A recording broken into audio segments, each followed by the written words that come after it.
Hey, what's up, fellas? Irrelevant Poketuber number whatever here. Actually, just kidding. It's me, Heimerdinger Farms. Basically, I felt like making a video because I've been participating in the UU suspect test, as you guys see on the screen here, and I found a great level of success with a certain team I made, and I'd like to share it with you guys and see if maybe you guys would be interested in playing it, or maybe if you guys would be interested in testing it out and seeing what I've got. So let me show you guys the team. It's called Glalie in the house because, as we all know, UU is Ice Weakness the tier, and so I decided to try and capitalize this with a Mega that I don't see used almost at all. I think in my entire time laddering, I've seen it once on a team, and when I do see it, it's different than the set I run. So let me explain to you guys what I have here. I have, first guy is Crawford, the Glalie. Glaleite, obviously, inner focus, better than Ice Body and Moody, because Moody's banned and Ice Body I don't have Hail. And I really doubt people run Hail, but I know that's a thing, possibly. But anyway, I'm only going to stay non-Glalie for one turn anyway, so maybe you can take a fake out, who knows. The moveset here is Frustration for strong Ice Stab because of the Mega gets Refrigerate, Ice Shard for priority, Freeze Dry, which I'll explain in a second, and then Earthquake is for coverage on Steel types. Also hits Tentacruel, which this set kind of struggles with. But the main idea behind this was I noticed two things basically: how much ice weakness there was in the tier, and then how much bulky waters there were in the tier. Throughout my time laddering, I've seen stuff like Swampert, Gastrodon, Alomomola, Suicune, all these things, not to mention Freeze Dry. So Freeze Dry, for those of you that don't know, is a special ice type move which is super effective against water, also has a 10% freeze chance. That has come into play more often than I thought it would. I've gotten a lot of freezes with this, but that really doesn't help you guys because it's just a roll the dice and it doesn't help with the actual team building idea. So Freeze Dry is really effective in taking stuff like this out. The spread I have is 252 in attack, 252 plus in speed, so I can speed tie with base 100s, and then also I have non-minus special attack nature. I'm hasty minus Spadef, although I've considered switching this because I don't know if this giving the minus in defense makes it so Porygons can't get their download on you, but at the same time you're more weak to things like Mach Punch and priority in general, with most priorities physical. I haven't seen any Vacuum Wave Lucarios or Infernapes lately, so that's why I initially went with the minus defense, but that can be reworked as you guys see fit. So the real thing with Freeze Dry is that a lot of people will switch stuff in, like let's say the Swampert or the Mega Blastoise, and you can hit them with a Frustration or an Earthquake, and then Freeze Dry will do a lot of damage. And I've yet to find someone that kind of expects the Freeze Dry because they'll always stay in. Even against things like Hippowdon or Donphan, Freeze Dry hits them on the special side, and if you scout their set and you know what defense they're more invested in, Freeze Dry can help you more than Frustration or Ice Shard potentially could. And so he was the real inspiration behind this team. I'm really happy with how this Glalie turned out because it has won me a lot of games, just on the sheer surprise factor of Freeze Dry and the fact that it's the only Pokemon on my team with any sort of priority, so that's really helpful. And then we move on to Xinghua, the Mienshao. This is actually a set I used to use a long time ago when UU first started. Choice Scarf Reckless. I know it's nothing special, but the additional power from Reckless is really useful. And to compound on that, it also outspeeds stuff like Darmanitan, which is a big threat in the tier, but which I haven't seen used very often, so it's interesting. This thing has actually swept entire teams. I have a replay that I might even put in the end of this video just to show you the power of this thing. I don't have many replays with this team because I didn't think I'd be making any videos for a while, but looking back on it, I probably should have saved some of them. The set is your standard high jump kick, U-turn, knockoff, Stone Edge, 252 attack, some Spadef for, again, the Porygon download shenanigans, and then max speed, because you want to be outspeeding specifically Darm, since those normally run Jolly. There's really not much to say here. U-turn for momentum. Knockoff is important for a couple of reasons. When you want to, if you know that this thing's gonna die, there's been times in games where I have had, for example, I remember one in particular, I had Mienshao and then Glalie as my last Pokemon, and the opponent had a Scarfed Heracross, which already had 1 Moxie boost, I think. And so, you know, you could have gone for the high jump kick. I think it was at 50%. I didn't know if that would kill, but just to be safe, you can go for the knock off the Scarf, and then Glalie does outspeed and does kill with a Frustration. So stuff like that, knockoff is useful for knocking off Scarves, Eviolites obviously. Stone Edge, the last move is just filler for coverage. I haven't been using Stone Edge too much, although it has come in handy for predicting certain switches. That is more up to the individual's discretion. You can put Poison. What else can you put here? Poison Jab is something that I would think of. Poison Jab for Fairies, obviously, but I don't know if you'd really want to be locked into that. Poison Jab is really what I see. Aerial Ace I've seen people use for Heracross, which is interesting. That is also a valid consideration. Apart from that, I don't really see what else you'd use. But yeah, so that last move slot is again up to the individual. Next, we've got the Fat Mermaid, fat with obviously a PH, because it's really effective. This is actually a defensive Vaporeon, because in the suspect test, a lot of people are using things such as a Cresselia Entei, not Cresselia, I just saw Cresselia somewhere in the chat. It has a Superior Entei core, because Superior will obviously destroy most of the water types in the tier, and then Entei will come in and sweep the rest with Sacred Fire, Always Burn, the luck is not in your favor, Banded, and it kills everything. So this thing actually stands a chance against that, which is nice. 252 in HP, 252 defense, and then 4 in special attack. The EVs, I know some people run something like 252, 240, 16, all sorts of combinations. This honestly works for me. I don't need to do anything special like that. Skull, Wish, Protect, Heal Bell, nothing special there. Variants on Heal Bell, you could use stuff like Baton Pass from Momentum, which is actually probably the next best thing. There's also Toxic for Toxic Stalling, which is a valid consideration considering this team does actually lose pretty hard to Frostlass. I noticed that while watching some other players play, I noticed that Frostlass could do a number on this team, and I'd probably just have to sack something, and I'd probably have to be the least useful member for that game. So Toxic is a valid consideration, so is Baton Pass. But this set works. I guess you could run Ice Beam for additional ice coverage, but Crawford has that handled. Good against Salamence, obviously, and other stuff. Dracula Jr., you've got the basic Gligar set with Stealth Rock, Defog U-turn, Earthquake U-turn. I enjoy the momentum a lot. And then this is actually a specially defensive Gligar, which gives it pretty good bulk on both sides, decent defense, and a lot of HP. Can't run immunity with Defog, so I have Hyper Cutter. Stealth Rock is good because this team does need some hazards, and hazards do help in securing some KOs, especially on flying types, because a lot of the flying types that come in will take a quarter of their health from Stealth Rock, and then more often than not, Crawford can come in and do some massive damage just with Ice Shard. So rocks are pretty important to this team. I've been considering putting a spinner instead of a defogger, but the utility that Gligar has on this team is really strong, and I do think it's a valid member to keep on here. So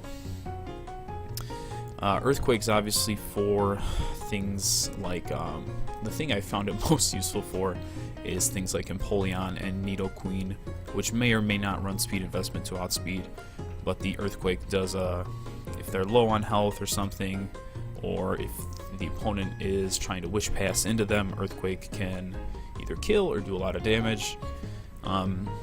You should probably scout the set that your opponent is using first to see if they're physically defensive or specially defensive. And so, you know, in the case where you're confident in a kill, I would go for Earthquake, and in the case where you're not, I would U-turn for Momentum. But the options are there, and that's what matters. So, we move on to the next Pokemon. Stooges, the Hydreigon. This thing is also mixed with U-turn because I do not want to be stuck on a Florges, for example, or U-turn is also very helpful against Umbreon. This team does struggle a little bit with Umbreon because normally the strategy would be to U-turn out of an Umbreon and go into Mienshao, but the thing is all Umbreons carry Protect, and Protect and High Jump Kick are not a good combination. So when faced with an Umbreon, the team's main strategy is to U-turn it down to a safe amount of health, or something like Crawford can come in and frustration it, or the next Pokemon will come in and hit it hard on the special side with, say, a Dazzling Gleam.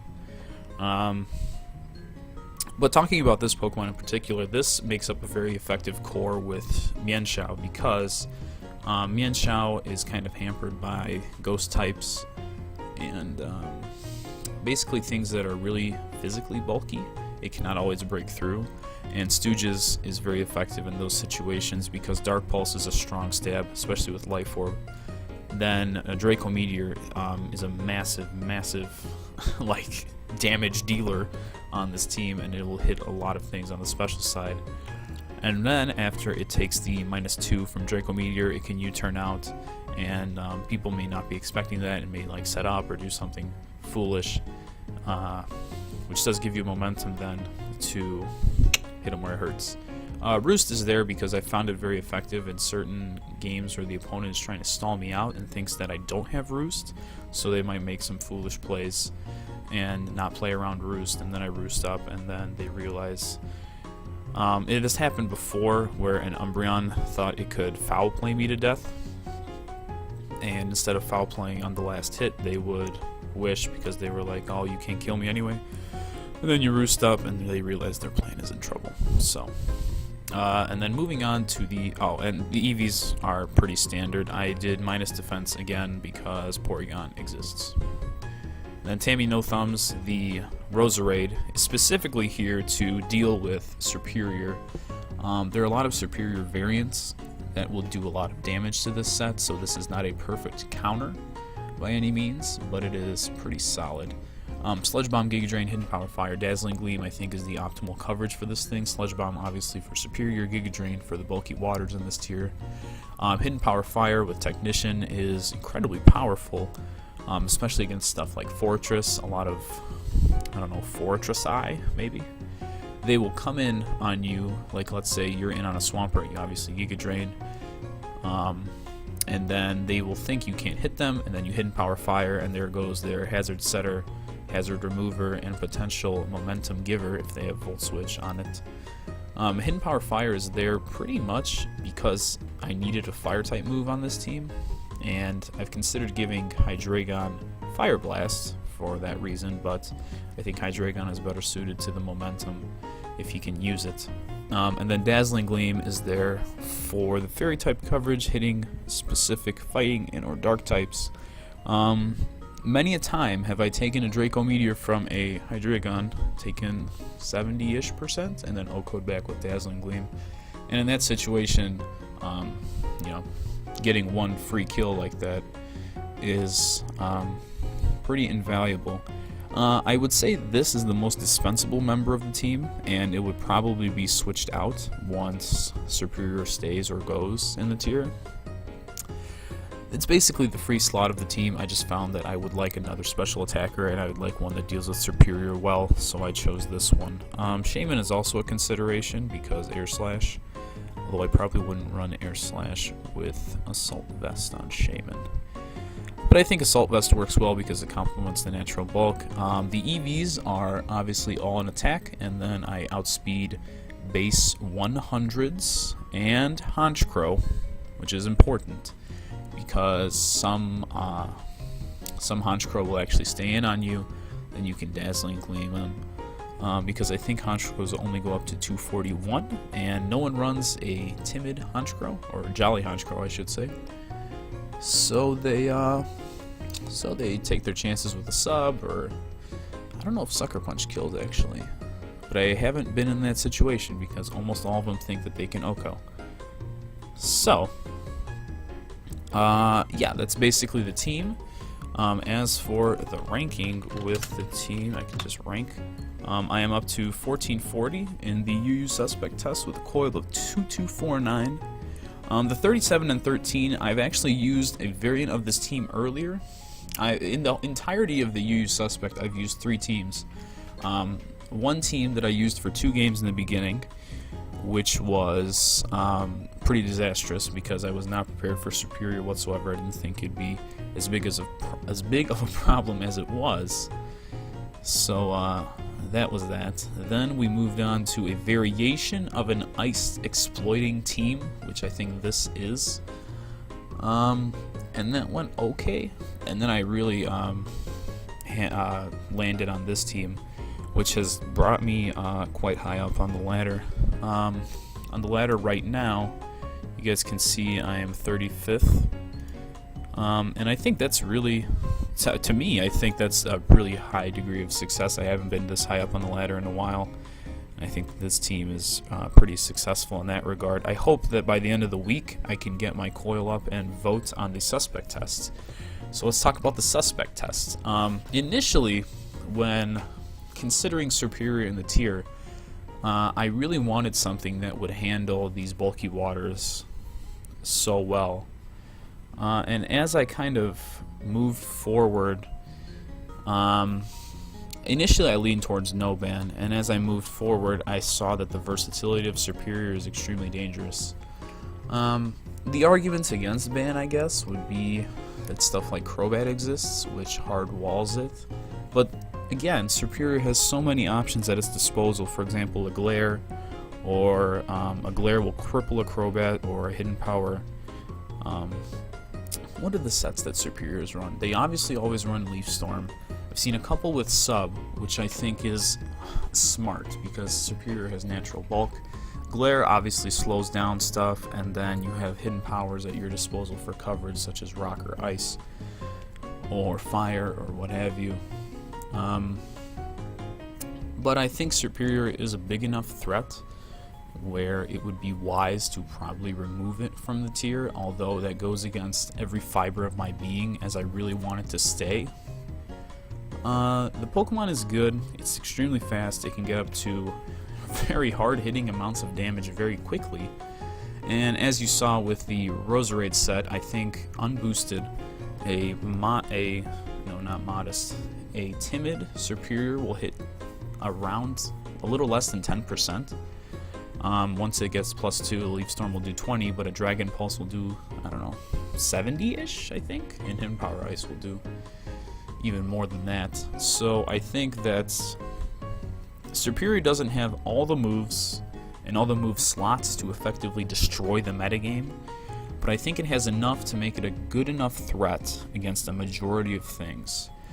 So, but coming back to my original argument for it to stay would be to have another thing to basically counteract Suicune. And I brought this up with some people in the chat, and they were like, some other people were saying that, oh, maybe we should just Suspect test Suicune and ban Suicune. And once you get into this sort of ban that mentality because it's too good, we need to find a balance, because the balance is key. And so let's say we ban Superior, then some people may complain about Suicune being too strong, but we have things like Shaman in the tier that people just don't use. And we have things like Roserade or even Freeze-Dry Glalie. Not to mention, I didn't even mention that Mega Glalie has a 120 special attack stat, and I think that may be the strongest Freeze-Dry in the game. Don't quote me on that. So I think that this thing is really effective against those sorts of things. But let's say we take out Suicune, Suicune gets banned. Then you have stuff like Entei and Darmanitan running rampant over the tier. And then we have to find stuff to counteract that. And then people will be like, oh, well, those are too overpowered to team centralizing. And you get into this constant spiral of, well, this is over centralizing now that this is gone and this blah, blah, blah, blah, blah. But I think that Superior is strong enough to the point where I think it might have to be banned. Although this is still, the week's not over, and as I play more, I will find out what I truly think. And if you guys find me on the Smogan forums, if I get to 2,500, you'll be able to read my final thoughts there. So, that's the team. That's my thoughts on the Suspect test. Those are my ladder rankings. So I hope you guys enjoyed this video. Hope you guys enjoyed this team analysis. And I will catch you guys later.